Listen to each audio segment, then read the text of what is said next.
નમસ્તે વિદ્યાર્થી મિત્રો, આજે આપણે જોશું સ્વાધ્યાય 4.3ની રચના નંબર 4, જે આપણે ગઈકાલે જોઈ સેમ એના જેવી જ છે.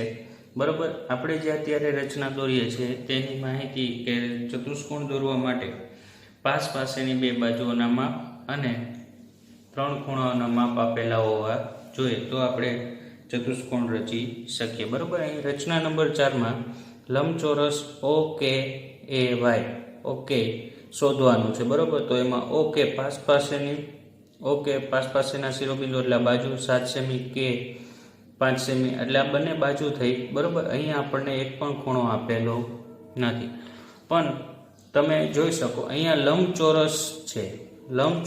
એટલે આપણે ચેપ્ટર નંબર 3ની અંદર શીખી ગયા કે લંબચોરસના ચારે ચાર ખૂણા કાટખૂણા હોય અને સામેની બાજુઓના માપ સમાન હોય છે. બરાબર. તો આપણે અહીંયા પહેલાં સૌપ્રથમ એ શોધવું પડશે. માટે અહીંયા તમે જોઈ શકો કે ચતુષ્કોણ OKAY એ લંબચોરસ છે. તો લંબચોરસના બધા ખૂણા કાટખૂણા હોય છે. કેવા હોય? કાટખૂણા હોય. એટલે માપખૂણો O માપખૂણો K બરાબર માપખૂણો A બરાબર માપખૂણો Y બરાબર કેટલા થયા? 90 ડિગ્રી. બરાબર. બીજું કે લંબચોરસની સામેની બાજુઓ સરખી હોય છે, માટે OKની સામેની બાજુ કઈ થાય? AY. બરાબર. તો AY બરાબર OK, તો AY બરાબર 7 સેમી, K બરાબર 5 સેમી, તો OY પણ કેટલી થાય? 5 સેમી થાય, કેમ કે સામેની બાજુઓના માપ સમાન હોય છે. ફરીથી જુઓ કે ચતુષ્કોણ OKAY એ લંબચોરસ છે. લંબચોરસ હોવાથી લંબચોરસના બધા ખૂણા કાટખૂણા હોય છે, માટે માપખૂણો O બરાબર માપખૂણો K બરાબર માપખૂણો A બરાબર માપખૂણો Y બરાબર 90 ડિગ્રી. માટે લંબચોરસની સામેની બાજુઓ સરખી હોય છે, માટે OK 7 સેમી હોય તો એની સામેની બાજુ AY પણ 7 સેમી થાય, અને K 5 સેમી હોય તો એની સામેની બાજુ OY પણ 5 સેમી થાય છે. બરાબર. અહીંયા સૌપ્રથમ આપણે શરૂઆત રચનાની કોઈ એક બાજુ લઈને કરીશું. તો આપણે પહેલાં OK દોરીશું. બરાબર. સ્કેલની મદદથી 7 સેમી લંબાઈનો રેખાખંડ OK દોરીશું.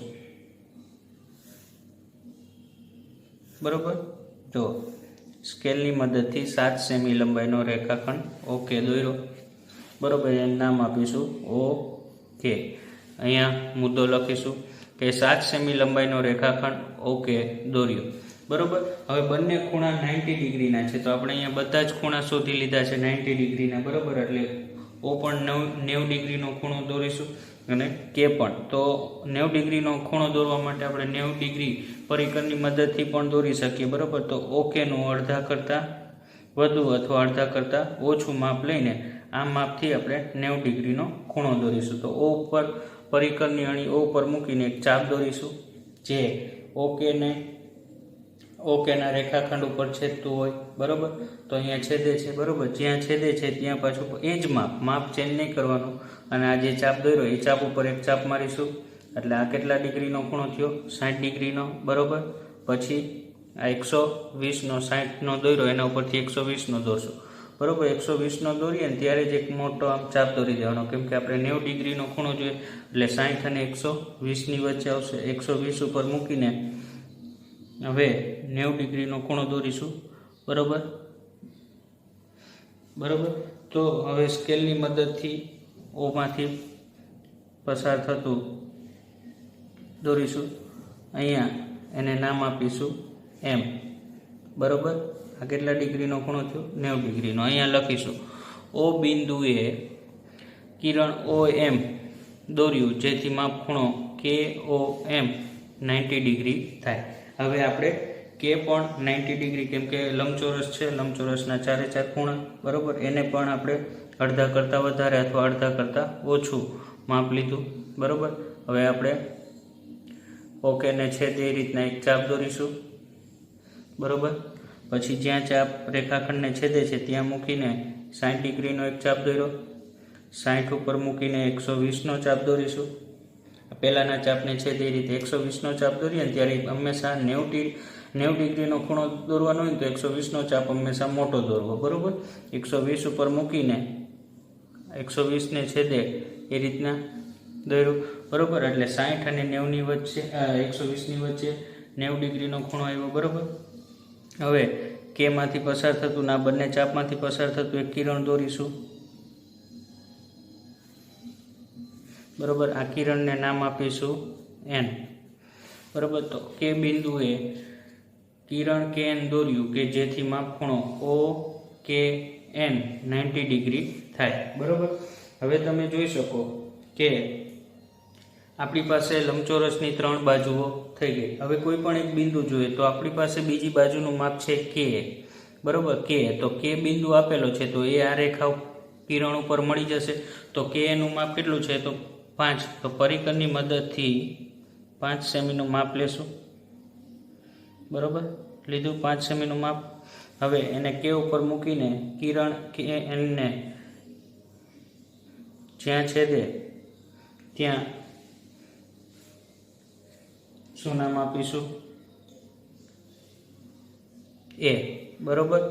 તો અહીંયા લખ્યું છે કે કેન્દ્ર લઈ 5 સેમી ત્રિજ્યાનો કિરણ કે એનને છેદતો ચાપ દોર્યો, જ્યાં છેદ ત્યાં નામ એ આપ્યું, બરાબર.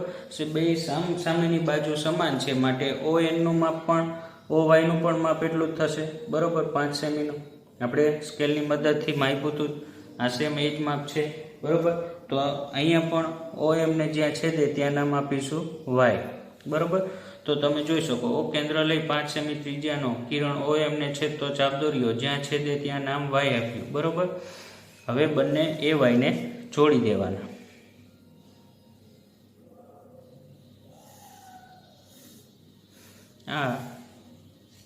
આમ આપણો ચતુષ્કોણ ઓ કે વાય એ માગ્યા મુજબનો લંબચોરસ તૈયાર થયો, બરાબર. હવે આપણે ફરીથી જોઈએ. અહીંયા સ્વાધ્યાય 4.3 રચના નંબર 4 લંબચોરસ ઓ કે એ વાય. ઓ કે વાયમાં ઓ કે 7 સેમી, કે 5 સેમી બે બાજુઓના માપ આપેલા છે. અત્યારે આપણે જે રચના દોરીએ છીએ એમાં માહિતી એવી છે કે બે પાસેની બાજુઓના માપ આપેલા હોવા જોઈએ અને 3 ખૂણાના માપ આપેલા હોય તો આપણે ચતુષ્કોણ રચી શકીએ. આપણને અહીંયા 2 જ બાજુઓના માપ આપેલા છે, પણ આપણે ચેપ્ટર નંબર 3ની અંદર ભણી ગયા કે લંબચોરસની 4 સામસામેની બાજુઓના માપ સરખા હોય છે, બરાબર. એટલે આપણને નાના પરથી 4 બાજુઓના માપ મળી ગયા. પછી લંબચોરસના 4 ખૂણાના માપ સરખા હોય છે, 90 ડિગ્રી કાટખૂણા હોય છે, બરાબર. તો આપણે દાખલો ગણીશું કે ચતુષ્કોણ ઓ કે વાય એ લંબચોરસ છે.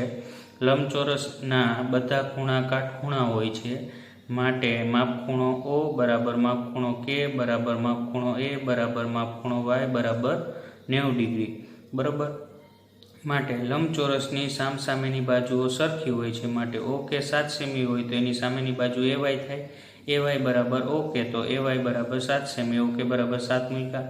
માટે કે બરાબર 5 સેમી તો ઓવાય બરાબર કે તો ઓવાય બરાબર 5 સેમી થાય. એટલે સામસામેની બાજુઓના માપ સરખા અને આપણી પાસે હવે 4 ખૂણાઓના માપ આવી ગયા, કેમ કે કાટખૂણા છે એટલે બધા ખૂણા 90 ડિગ્રી થાય, બરાબર. તો હવે રચના દોરવા માટે આપણે સૌ પ્રથમ ઓકે બાજુ લેશું, જે સ્કેલની મદદથી 7 સેમીના માપની આપણે રેખાખંડ દોરીશું, બરાબર. એને નામ આપીશું ઓકે. તો અહીંયા એક રચનાનો મુદ્દો લખીશું કે 7 સેમી લંબાઈનો રેખાખંડ ઓકે દોર્યો, બરાબર. હવે આપણે અહીંયા હમણાં જ જોયું કે લંબચોરસના 4 ખૂણા કાટખૂણા છે, બરાબર. માટે ઓ અને કે બંને 90 ડિગ્રી થશે. તો ઓ પર 90 ડિગ્રીનો ખૂણો દોરશું અને કે પર 90 ડિગ્રીનો ખૂણો. માટે 90 ડિગ્રીનો એટલે કે 90 ડિગ્રીનો ખૂણો દોરવા માટે ઓકેના અડધા કરતાં ઓછું માપ લઈને એક ચાપ દોરીશું.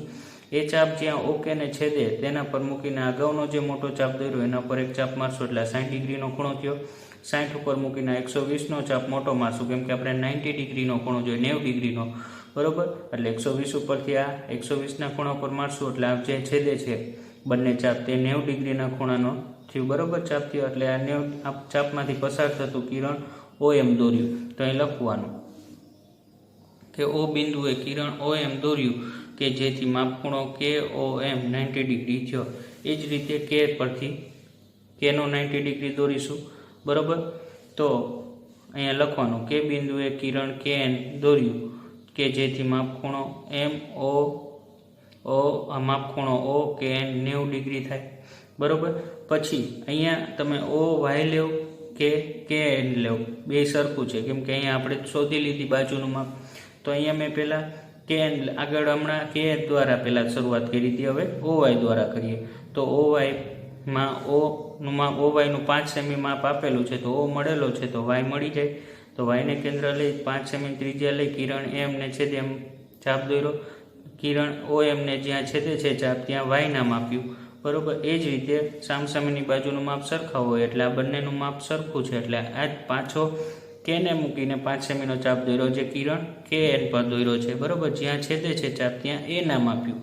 માટે હવે રેખાખંડ એ વાયને જોડતા આપણો ચતુષ્કોણ તૈયાર થયો, બરાબર. આ ચતુષ્કોણ કયો છે? તો લંબચોરસ ચતુષ્કોણ છે, બરાબર. સેમ આવી એક રચના હું હોમવર્કમાં આપું છું, જે તમારે જાતે દોરવાની રહેશે.